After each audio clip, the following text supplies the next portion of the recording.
नमस्कार, मैं Ravish Kumar. E20 petrol प्रयोग के तौर पर लॉन्च नहीं किया गया और इसका नतीजा 1 साल बाद पता चलेगा, यह बात सरकार ने सुप्रीम कोर्ट में नहीं कही है। अब सुप्रीम कोर्ट में सुनवाई की रिकॉर्डिंग से ही पता चलेगा कि अटॉर्नी जनरल आर वेंकट रमणी ने ऐसा कहा था या नहीं, क्योंकि सोशल मीडिया में अलग अलग दावे किए जा रहे हैं। कानून मंत्रालय ने वेंकट रमणी के दफ्तर की तरफ से सफाई जारी की है कि उन्होंने किसी भी स्तर पर E20 कार्यक्रम को प्रयोग नहीं बताया है। ऐसी खबरें छप जाने के बाद सरकार ने खंडन में जितनी तेजी दिखाई है, उम्मीद है इसे लेकर उठ रहे नए नए सवालों के जवाब देने में भी तेजी आएगी।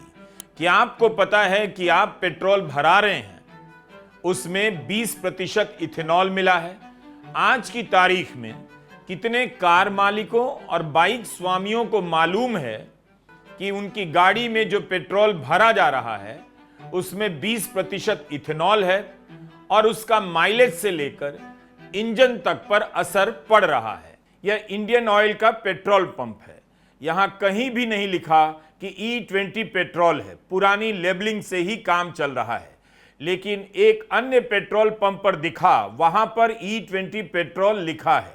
सरकार को चाहिए कि भारत के सभी पेट्रोल पंपों पर एक साथ बड़े बड़े अक्षरों में E20 पेट्रोल लिखवा दे और पोस्टर लगवा दे, जिससे हर आदमी को पता रहे कि जो पेट्रोल भरा रहा है उसमें कितना प्रतिशत इथेनॉल मिला है।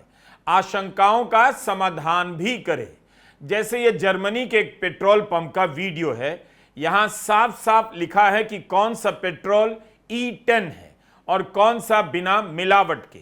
आमतौर पर जर्मनी में 3 कैटेगरी की पेट्रोल मिलती है। इथेनॉल की 2 कैटेगरी मिलती है, E5 और E10। पेट्रोल पंप पर साफ साफ बता दिया गया है कि कौन सा पेट्रोल क्या है और इसका रेट अलग अलग है। तो यहां 2 सवाल आ जाते हैं। एक, कि क्या सबको जानकारी है कि वह अपनी कार या बाइक में E20 भरा रहा है, उससे उसकी कार या बाइक सुरक्षित है या नहीं? दूसरा, क्या उपभोक्ता को जर्मनी की तरह विकल्प दिया जा रहा है कि अगर ना चाहे तो E20 के बजाय नॉर्मल पेट्रोल भरा ले, या E20 ही अब नॉर्मल पेट्रोल है? भारत सरकार कहती है कि E20 से कार खराब नहीं होती है। 1 सेकंड के लिए सरकार की बात मान लेते हैं। भारत में अगर नहीं होती है तो जर्मनी में भी नहीं होती होगी। लेकिन जर्मनी में विकल्प क्यों दिया गया है? वहां E10 और E5 के हिसाब से पेट्रोल क्यों मिल रहा है? यहां पेट्रोल में अधिकतम 10% ही इथेनॉल की मिलावट है। अभी जर्मनी E20, E85 के स्टेज पर नहीं आया, जबकि कार बनाने की तकनीक में वह दुनिया के अग्रणी देशों में से एक है। मूल बात है कि जर्मनी में विकल्प दिया जा रहा है कि आप कौन सा ईंधन भरा सकते हैं। भारत में किसी को यह विकल्प नहीं मिल रहा। अगर आप E20 नहीं लेना चाहते तो दूसरा पेट्रोल, नॉर्मल पेट्रोल ले सकते हैं। 1 अप्रैल 2026 से भारत सरकार ने 20% इथेनॉल वाले पेट्रोल की बिक्री अनिवार्य कर दी। जून 2021 में society of Indian automobile manufacturers SIAM ने नीति आयोग को बताया कि E20 के बाद E10 का मिलना अगर बंद हो गया तो इससे पुरानी गाड़ियों की सेफ्टी को खतरा होगा। इसके कारण कारों का मटेरियल खराब होने लग जाएगा, तेल लीक होगा और गाड़ी में आग लग सकती है। इससे माइलेज का भी नुकसान होगा, कार चलाने में भी दिक्कत आएगी। तब सियाम ने कहा सरकार से कि आप E20 लेकर आइए, मगर E10 का भी विकल्प रखिए। यह सुझाव नीति आयोग की रिपोर्ट में शामिल है, मगर सरकार ने हर जगह E20 अनिवार्य कर दिया, E10 का विकल्प नहीं दिया। सोशल मीडिया में लोग माइलेज कम होने को लेकर शिकायतें कर रहे हैं। यह आरोप लग रहा है कि E20 सभी उपभोक्ताओं पर थोप दिया गया, जैसे नोटबंदी के समय सबको एक साथ लाइन में खड़ा कर दिया गया। क्या यह भी कोई नई प्रकार की नोटबंदी है? अगर माइलेज घटने की इतनी शिकायतें हैं तो इसके खिलाफ आवाजें इतनी कम क्यों हैं? दबी सहमी क्यों है? एक सवाल है कि क्या मार्च 2023 से पहले की कारें E20 पेट्रोल के लायक हैं? यह भी सवाल देखने को मिला कि जब तक कार बनाने वाली कंपनी इसकी गारंटी ना दे कि E20 भराने से दिक्कत नहीं होगी, तब तक उपभोक्ता को मजबूर नहीं किया जा सकता कि वह E20 ही भराए। इस बहस में ज्यादातर कार मालिकों की आवाज सुनाई दे रही है, वह भी कुछ की संख्या में, लेकिन बाइकर्स की आवाज बहुत कम है। करोड़ों दुपहिया चालक की आवाज नहीं है। अगर माइलेज में इतनी गिरावट आ रही होती तो होम डिलीवरी कराने वाली कंपनियों में हाहाकार मच जाता, क्योंकि होम डिलीवरी करने वाले नौजवानों की कमाई घट जाती।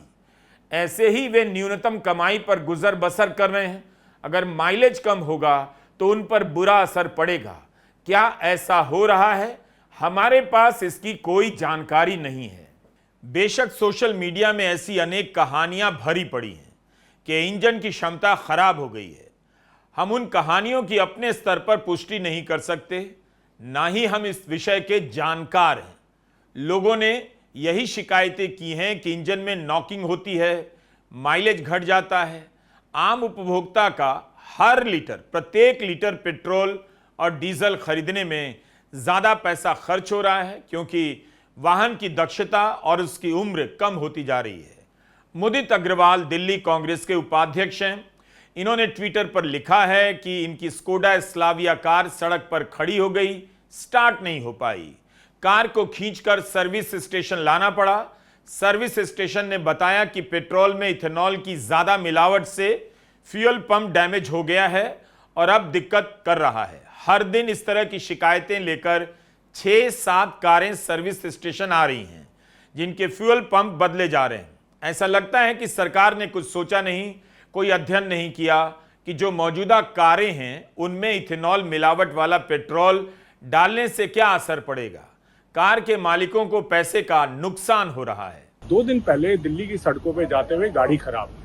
बड़ी कोशिश की, शुरुआत करें, गाड़ी को शुरू करें, गाड़ी स्टार्ट ही ना हो। स्टार्ट हो तो रेस ना दबे, अगर रेस दबाए तो गाड़ी रुक जाए। सर्विस स्टेशन को फोन किया, उन्होंने कहा जी आजकल ये बड़ी दिक्कत आ रही है, जब से इथेनॉल पेट्रोल में मिला है, जब से सरकार ने इथेनॉल पेट्रोल में मंगवाया है, हमारे पास खुद काफी कंप्लेन आती है रोज की, तो हो सकता है आपकी गाड़ी में इथेनॉल की प्रॉब्लम हो। आप 15 मिनट गाड़ी बंद करके दोबारा से शुरू करें। 15 मिनट बाद दोबारा से गाड़ी शुरू करने की कोशिश की, गाड़ी शुरू ना हो, तो कहते हैं जी ये पक्का इथेनॉल की दिक्कत है, आप एक काम करें, आप गाड़ी को टो करके हमारे पास भिजवा दें। मैंने गाड़ी टो करके भिजवाई और फिर उनसे डिटेल में बात की। अभी यही मेरी गाड़ी है, अगर आप देखेंगे तो सर्विस सेंटर पे मैं खड़ा हूँ और वो ये कह रहे हैं उनके पास रोज 6 से 7 कंप्लेंट आती हैं गाड़ी की, और हर में सिर्फ एक दिक्कत, ये जो इथेनॉल 20% सरकार ने गाड़ियों में डलवाया है, उसकी वजह से गाड़ी के फ्यूल पंप और जो पाइपें अलग अलग हैं वो खराब हो जाती हैं, और काफी गाड़ियों में उनको फ्यूल पंप तक चेंज करना पड़ता है। मुझे तो ये लगता है, और जबकि ये मेरी गाड़ी पुरानी नहीं है, ये सिर्फ 3.5 साल पुरानी स्कोडा स्लाविया है जो मैंने खरीदी थी, और ये नई गाड़ियों का हाल है, तो आप खुद सोचिए पुरानी गाड़ियों का क्या हाल होगा इस समय। कहीं ना कहीं गडकरी जी जो हमारे देश के मिनिस्टर हैं, कैबिनेट मिनिस्टर, उनसे सवाल है, ये जो इथेनॉल का एक्सपेरिमेंट क्या आपने कहीं किया था? क्या उसका रिजल्ट देख के लोगों को इसकी सुविधा दी थी, या हम लोग ही गिनी पिग हैं? जो दिल्ली की और जो देश की जनता है जिनके पास गाड़ियां हैं, क्या वो इथेनॉल एक्सपेरिमेंट में क्या आपके सब्जेक्ट्स हैं, क्या आपके गिनी पिग्स हैं? क्या सरकार का ये काम नहीं था कि पहले देखते ये तकनीक ठीक है कि नहीं है, लोगों को सुविधा होगी या नहीं होगी, गाड़ियां खराब होगी नहीं होगी, फिर इनको लागू करना चाहिए। पिछले साल जब परिवहन मंत्री नितिन गडकरी से पूछा गया कि E20 के बाद माइलेज कम होने की शिकायतें आ रही हैं, तो उनका जवाब था कि मैं इसे चर्चा के लायक भी नहीं समझता। राजनीतिक रूप से कहना चाहिए या नहीं, लेकिन लगता है पेट्रोलियम लॉबी इस तरह की बातें फैला रही है, यह गडकरी ने कहा। उन्होंने एक और बात कही कि आप पूरी दुनिया में कहीं भी एक गाड़ी दिखा दीजिए जिसमें E20 पेट्रोल के कारण दिक्कत आई हो। क्या उन्हें एक भी कार अभी तक नहीं दिखी? क्या किसी ने भी अपनी कार नितिन गडकरी को नहीं दिखाई? दिल्ली कांग्रेस के उपाध्यक्ष मुदित अग्रवाल ने तो नितिन गडकरी को भी टैग किया है।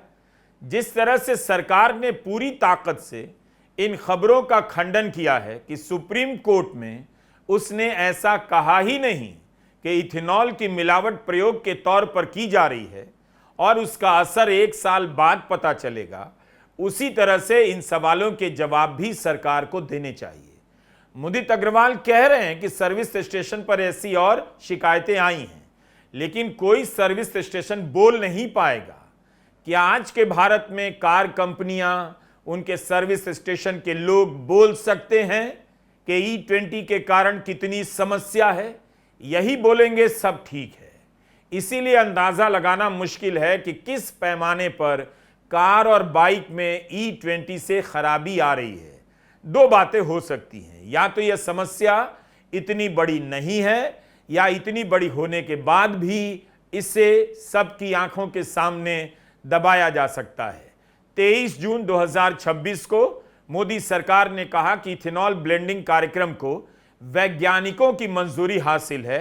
सरकार शिकायतों पर भी नजर रख रही है। अभी तक बड़े पैमाने पर कारों के ब्रेकडाउन की शिकायतें नहीं मिली। सरकार ने यह भी कहा कि इंजन में खराबी को लेकर जो वीडियो वायरल हैं, उनमें बहुत सारे गलत दावे किए जा रहे हैं। सरकार का कहना है कि दुनिया भर में पेट्रोल में इथेनॉल मिलाया जा रहा है। यह बात सही है। जापान और ब्राजील का उदाहरण दिया जा रहा है। ब्राजील में तो कब से E85 पेट्रोल का इस्तेमाल हो रहा है, लेकिन हमें यह देखना होगा कि ब्राजील में फ्लेक्स फ्यूल कारें कितनी हैं, कब से बिक रही हैं। भारत के बारे में कहा जाता है कि सारी कारें फ्लेक्स फ्यूल नहीं हैं, यानी आप उनमें पेट्रोल के साथ साथ बायोफ्यूल नहीं डाल सकते। मनी कंट्रोल ने लिखा है कि मारुति ने वैगन आर बायोफ्लेक्स मॉडल लॉन्च किया। व्हीकल रजिस्ट्रेशन डेटा के अनुसार 29 जून तक केवल 3 कारें ही रजिस्टर्ड हुई। ये कारें फ्लेक्स फ्यूल कैटेगरी में आती हैं। भारत में अब जाकर इस तरह की कारें बन रही हैं और बिक रही हैं। तो क्या E85 की क्षमता वाली कारों के आने के पहले से ही दिल्ली में E85 पेट्रोल पंप लॉन्च हो गया? 4 जून 2026 को यह लॉन्च हुआ। पेट्रोलियम मंत्री हरदीप सिंह पुरी ने कहा कि दिसंबर महीने तक देश भर में 500 पेट्रोल पंप ऐसे लॉन्च हो जाएंगे। क्या भारत की सड़कों पर चलने वाली अधिकांश कारें E20, E85 के लायक बनी हैं? Before I came here, I had a very interesting message from someone. He says, यार मैंने अप्रैल में E20 गाड़ी खरीदी है, अब देखो वो यूजलेस हो गई। अरे नहीं भाई, your E20 car is very useful. It will go on for a long time. The basic fuel may be E20 or thereabouts, but E85 is a different category. When we dispense E85 at the petrol dispensing bunks, it will say very clearly on a loud, big board, cars E85 compliant only. Bharat में पिछले 1 साल से ethanol की चर्चा जोर पकड़ी है, मगर 2004 से ही इथेनॉल मिलाया जाने लगा था। तब उसकी मात्रा 1.4% तक पहुंची। शुरुआत तो उससे भी कम से हुई, अब 20% हो गई है। 11 साल में 13 गुना वृद्धि हो गई। 20% मिलावट का लक्ष्य समय से 5 साल पहले हासिल कर लिया गया या लागू कर दिया गया। मुद्दा यह है कि इस वक्त जितनी कारें सड़कों पर दौड़ रही हैं, उनमें से ज्यादातर E20 के लायक हैं या नहीं। 2012 से मार्च 2023 के बीच भारत में जितनी कारें बनी हैं, E10 के हिसाब से डिजाइन है। जिनकी कार मार्च 2023 से पहले की है, क्या E20 के कारण उनमें खराबी आ रही है, माइलेज कम मिल रही है? क्या किसी कार कंपनी ने ऐसा अध्ययन शुरू किया है? किस हद तक शिकायतें सही हैं, पता लगाने की कोशिश की है? इसलिए अगर आपके पास कार है तो एक बार कार की किताब यानी मैनुअल निकालकर फिर से पढ़ लीजिए। देख लीजिए कि आपकी कार E20 के लायक बनी है या नहीं। E20 यानी इसमें 80% पेट्रोल और 20% इथेनॉल। बहुत सी कारों के मैनुअल में लिखा है ऐसे ईंधन का इस्तेमाल ना करें जिसमें 10% से अधिक इथेनॉल मिला हो। यह भी लिखा है कि इससे आपकी कार को क्षति पहुंच सकती है और तब वारंटी का लाभ नहीं मिलेगा। हमारे लिए बताना संभव नहीं कि E20 के कारण कार और बाइक में खराबी की शिकायतों का स्केल कितना बड़ा है। अगर ऐसा होता तो सड़कों पर बंद कारों की भरमार नजर आती, लेकिन क्या उन शिकायतों को अनदेखा किया जा सकता है? जो मैकेनिक बता रहे हैं कि जब से E20 भरना शुरू हुआ है, कार में तरह तरह की खराबी आ रही है। दैनिक भास्कर ने कुछ ऑटो मैकेनिक से बात की। उनका दावा है कि E20 पेट्रोल इस्तेमाल करने वाली कुछ गाड़ियों में फ्यूल पंप जल्दी खराब होने लगे हैं। जो फ्यूल पंप किसी कार के पूरे जीवन काल में एक बार भी नहीं बदला जाता था, अब जल्दी जल्दी बदलना पड़ रहा है। लंबे समय तक गाड़ी खड़ी रहने पर फ्यूल सिस्टम में दिक्कतें आ रही हैं। इसी तरह की एक रिपोर्ट हिंदू में मिली सितंबर 2025 की। त्रिशूर के मैकेनिक ने कहा कि जिन रास्तों से ईंधन गुजरता है कार के भीतर, उसे फिक्स करने में मुश्किलें आ रही हैं। कार्बोरेटर कभी खराब नहीं होता था, वह भी सर्विस के लिए आने लगा है। E20 के बाद से बाइकों में भी दिक्कतें आ रही हैं। बाइक स्टार्ट नहीं हो रही, पिकअप नहीं पकड़ रही और धुक धुक करके चलती है। ठीक करो तो अगले दिन बिगड़ जाती है। तो दावा किया जाता है कि इथेनॉल मिलाने से भारत को कच्चे तेल के आयात में 1,44,000 करोड़ रुपए की बचत हो रही है। कच्चे तेल पर निर्भरता में कमी आ रही है। लेकिन एक दावा और है जिस पर कम बात हो रही है। धान से 1 लीटर इथेनॉल बनाने में 10,790 लीटर पानी की जरूरत पड़ती है। इसमें धान की सिंचाई में इस्तेमाल पानी भी शामिल है। इंडिया टुडे में यह छपा है। बयान 2024 का है और तब के खाद्य सचिव संजीव चोपड़ा का है। स्क्रोल की एक रिपोर्ट है कि इथेनॉल बनाने के लिए गन्ना सबसे सस्ता माध्यम है। औसतन 1 टन गन्ने से 100 किलोग्राम चीनी का उत्पादन होता है और 70 लीटर इथेनॉल का। लेकिन इसका मतलब यह हुआ कि 1 किलो चीनी के उत्पादन के लिए 1600 से 2000 लीटर पानी का इस्तेमाल होगा। मतलब 1 लीटर इथेनॉल के लिए 2860 लीटर पानी।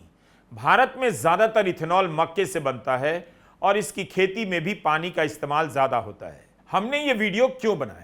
क्योंकि इथेनॉल को लेकर बहुत सारी बातें हो रही हैं। हमें लगता है कि लोगों के मन में बहुत से सवाल हैं मगर बोल नहीं पा रहे। माइलेज के सवाल से जो भी परेशान हैं उन्हें लगता है किससे कहें। कार कंपनियों का इस मामले में खुलकर नहीं बोलना अजीब लग रहा है। अब तक तमाम कार कंपनियां अखबारों में विज्ञापन छाप चुकी होती कि इस कार का इस्तेमाल कीजिए जो 2023 से पहले की है। E20 से इसमें कोई खराबी नहीं आएगी। क्या आपने ऐसा कोई विज्ञापन देखा है? साथ ही 30 जून को सुप्रीम कोर्ट से खबर आई। सरकार ने अपने हलफनामे में कह दिया कि प्रयोग के तौर पर E20 का इस्तेमाल लागू किया गया है। हाहाकार मचा। सरकार ने तुरंत खंडन किया, फेक न्यूज है। सरकार ने ऐसी कोई बात नहीं की। इसके बाद भी लोग तरह तरह के सवाल कर रहे थे, तो हमने सोचा जो बातें हो रही हैं उसी पर एक वीडियो बनाते हैं। जैसे जैसे हमें लगेगा कि इथेनॉल पर ठोस वीडियो बना सकते हैं, हम आगे बनाने का प्रयास करेंगे। अगर आपकी कार की माइलेज कम हो रही है तो नितिन गडकरी एक्स पर हैं, उन्हें जाकर टैग कीजिए।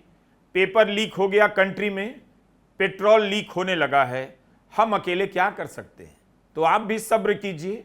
जो लोग 500 रुपए लीटर पेट्रोल भराने के लिए तैयार थे मोदी के समर्थन में, उनसे तुरंत संपर्क कीजिए।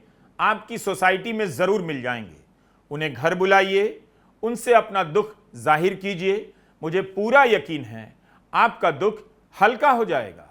नमस्कार, मैं रवीश कुमार।